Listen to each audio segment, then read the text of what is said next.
my channel. So today's video is going to be how to travel with POTS or just any chronic illness in general.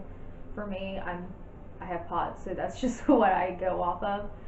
And I've got 10 tips for you to help you travel with POTS or chronic illness. So, a lot of these are tips that I got and that I read up on when I was I was diagnosed with POTS in January. I had not traveled at all in like I think 3 years before that, and I really have not traveled. And the first time I traveled since my diagnosis was in June. We traveled we did a 4-hour road trip to Knoxville, and we did a 4-hour road trip to Knoxville in June. So I used these tips when I was going on that, and I'm planning on using them again next month when we go to Washington, D.C., because that's going to be, I'm pretty sure it's a 12-hour road trip. And if it's not, it will be, because we're taking my grandpa. Because we're going to my cousin's wedding and he's getting married in Washington. So, yeah. So, I'm just going to share with you these 10 tips. And if you have any more that I forgot, leave them down below in the comments. Trust me, I will probably need them. So, the first tip is hydrate the day before and the day of. And of course, you're probably not going to be drinking as much of the day that you are traveling, because if you're anything like me, I try to drink, I try to hydrate the day that I'm traveling, but it's just so hard because I know you don't want to stop every so often. If you're like me, I can pee every 30 minutes. So you don't want to be doing that when you're traveling. So I try to hydrate really well the day before, and I try to hydrate the day of, but I don't ever get anywhere near as much as I should the day that I am actually traveling, because I don't want to have to stop every 10 minutes. Okay, so number 2 is compression socks. I live in these anyway, but especially when I'm traveling, they just really help, because my feet swell anyway, but when I'm not moving as much or everything's kind of pulling in my legs, it kind of helps. That way all my blood doesn't pool in my legs, and I still move and I still get up, but I'm not moving as much, so I definitely need the compression. And they actually help me feel better too, so yeah. Because I don't want to feel like crap the entire time. Number 3 kind of goes along with my first one, is make stops when needed. When we went to Knoxville, at our halfway point of about 2 hours, an hour and a half, 2 hours, we stopped at Buc-ee's, and that was our halfway point, pretty much. Not almost our halfway point, but we did make a stop. That way we could stretch our legs and we could get out and move around, and I could go to the bathroom. Because for me, that's my biggest thing. I have to make stops so I can go to the bathroom, because if I'm trying to stay hydrated, I'm gonna have to pee. But I also need to get out and move and stretch my legs. That way I'm not getting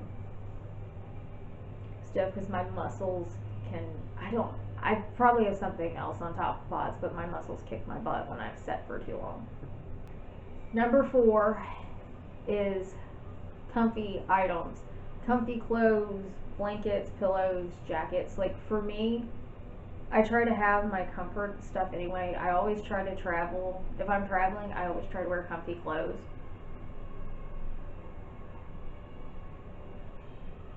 But for like a really long road trip, I'm going to need a jacket most likely at one point, or a blanket, or something comfy. That way I'm not completely miserable the entire trip. Number 5 is have like a specific bag, and these are tips specifically for road trips, because I don't fly. I just don't.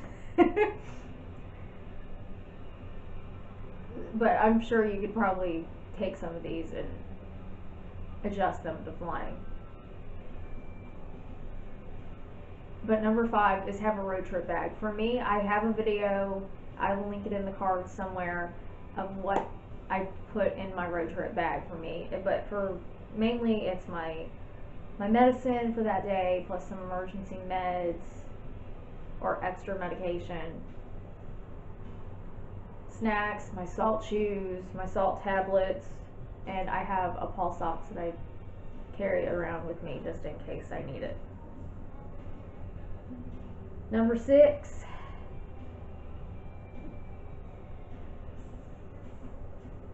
is hydration and electrolyte packets. For me, I drink my Normalight. It comes in a little pack, and I can just throw those in my road trip bag. But I usually, and that's what I did when we went to Knoxville, I just threw it in my road trip bag.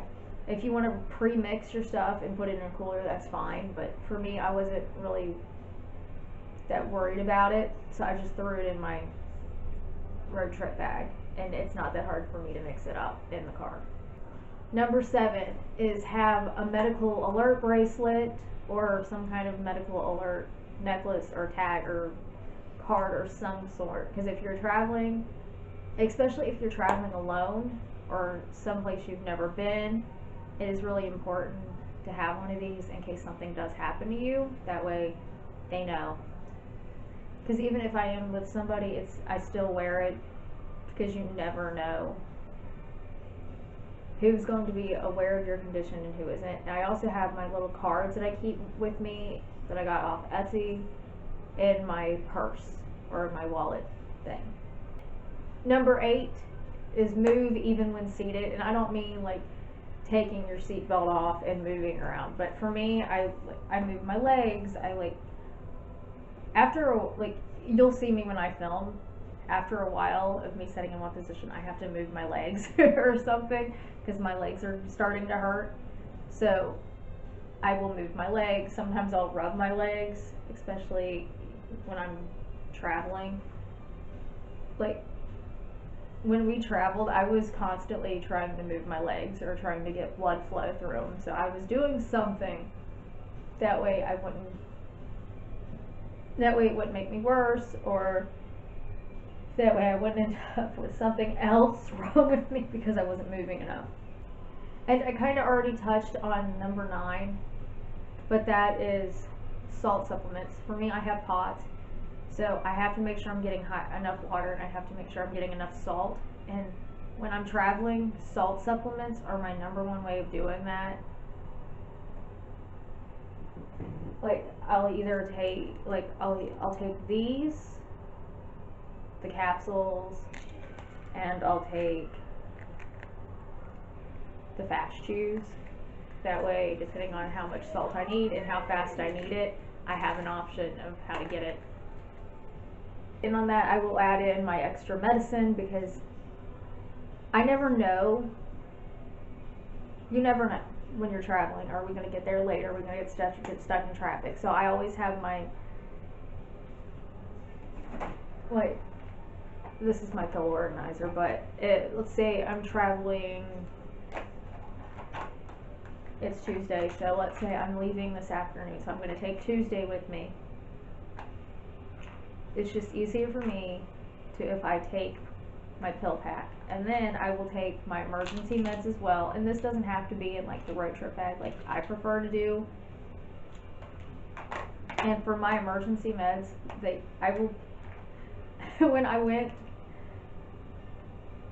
when we traveled, what I did was pop my emergency meds in the morning one, because I had already taken my morning meds that morning when I got up. But I also would grab Wednesday that way in case I needed Wednesday, because you never know. So like extra meds, salt supplements, especially for me. I'm just one of those just in case people, so I always have my emergency meds, my extra meds, and my salt supplements on me at pretty much all times.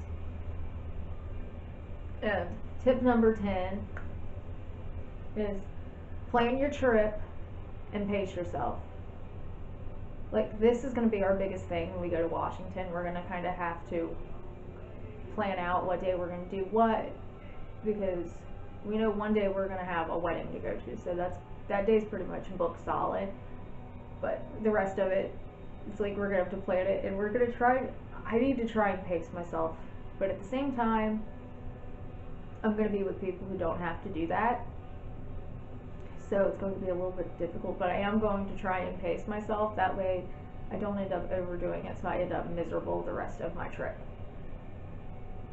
So those are 10 travel tips for traveling with POTS or chronic illness. Like I said, if you have any more, leave them down below. And other than that, if you did not already hit the red subscribe button down below, hit it now. Give this video a thumbs up if you liked it, and thank you for watching, and I'll see you in my next video. Bye bye.